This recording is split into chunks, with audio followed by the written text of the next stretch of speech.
The video that I did yesterday got me thinking about a few things. While these are working for me, these are the vertical month on 2 pages insert, and there's a lot of things I like about them, but they're not really attractive to me, and they get to be a bit of a mess. There's nothing wrong with the pages, I just really haven't figured out how to work with them in a way that works for me.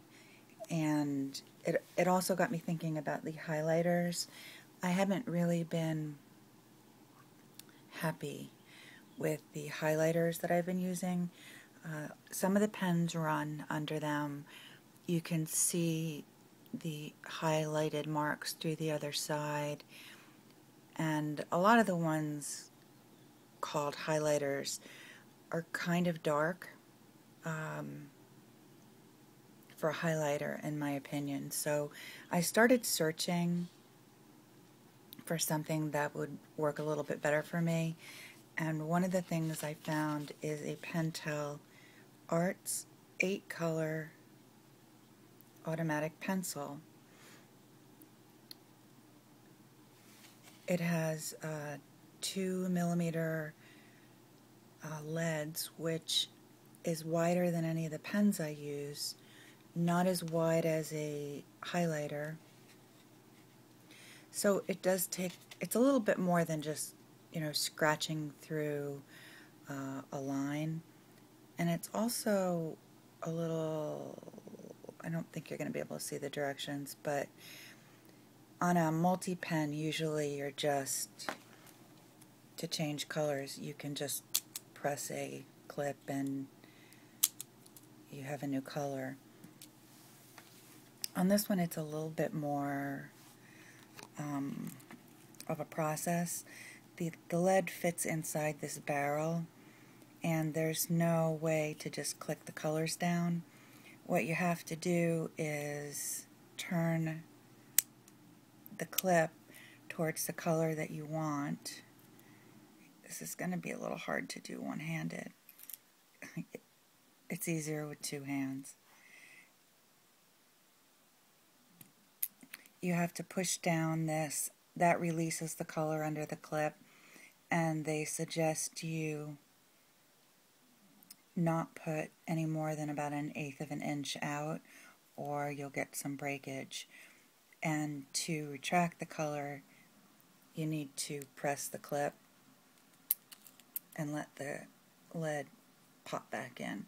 And it has to pop back in all the way down to the barrel to switch colors. So it is a little bit fiddly, but I actually like this a lot. I did a blog post about it, and I thought I might want to show some of these things in a video.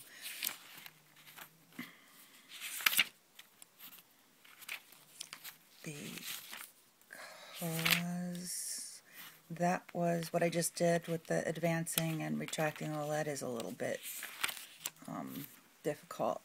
Now, I like the lead in this. If you've ever used a Prismacolor art pencil, they're very similar to me. They're not as saturated as the Prismacolors, but they're buildable, and they have that same waxy almost finish when you go over your colored areas, which makes them pretty blendable. You can see that this is definitely a blendable marker. Even the brown you can fade out.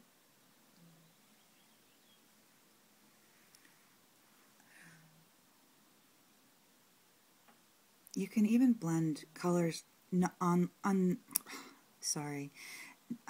non-like colors. You can sort of blend into a feathery line, which I really like, and I think that was one of my problems with this. try not to get overly nuts about the artistic aspect of my planner. And that may sound funny because I do a lot of colors and I do a lot of things, but anything that moves me away from the desire to be perfectionist tends to help me get things done. When I get stuck on how messy things look or it doesn't look pretty enough, I start to fail in the doing part. I don't know if that makes sense. But I really need my Filofax to plan and to make things run smoother in my life. And when I get too perfectionist about everything, it moves me away from that direction. That said, when I was doing this last night, and I thought that was really pretty, I really enjoyed the process of doing the art, and I haven't done any art in a really long time. That made me feel really good. Just playing with these colors just made me feel really good. It goes over a variety of different pens with no problem.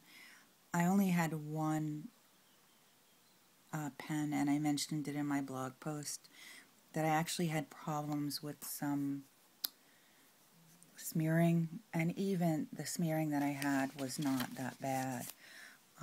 I really like these. I think that they're fun and they're creative, and they give me something that a regular highlighter can't. They are definitely pens that you can blend and also change the color somewhat. You can see here I did about the darkest you could get and then fade it out to nothing. And it's pretty, I think it's pretty good. I mean, for a pen that's considered an office supply, I think that's a really nice variation in color. So I think there's a lot of reasons to get this. The main reason was it doesn't come through the back of Filofax paper. There are other options, and what I found, I really like this. What I found that is you can search several terms to get highlighters that are pretty good on paper, and you can search dry highlighter, you can search pencil highlighter, and you can also search Bible highlighters. There's a whole set of products made for highlighting in Bibles, which have very thin pages. And when you read some of the reviews, some of them say, no, that didn't work, it went through the Bible. But you're talking about tissue-thin paper on some Bibles. And, you know, as much as some people think the Filofax paper is too thin, it is nowhere near as thin as a Bible. So I'm thinking that even the highlighters that are a liquid highlighter, that might or might not go through a Bible, will not go through the Filofax paper. I really haven't tried, but the products that come up in the Bible highlighter category are pencils, you know, strictly pencils like this, something called dry highlighters that are more of, I get the feeling they're more of a crayon almost, like they're considered waxy, which actually this one is slightly also, and regular highlighters that somehow do not go through the really thin pages on a Bible. But you can definitely, I have some links in my blog post to some of the products, and if you want to do some searching on your own, I would suggest you look for, under the search term of Bible highlighter, if you're having trouble with the highlighter, regular highlighters coming through the back of your pages. So this was a short one, and I hope it was helpful. I hope you enjoyed seeing some different highlighter options, and thank you for watching. I hope you enjoyed the video.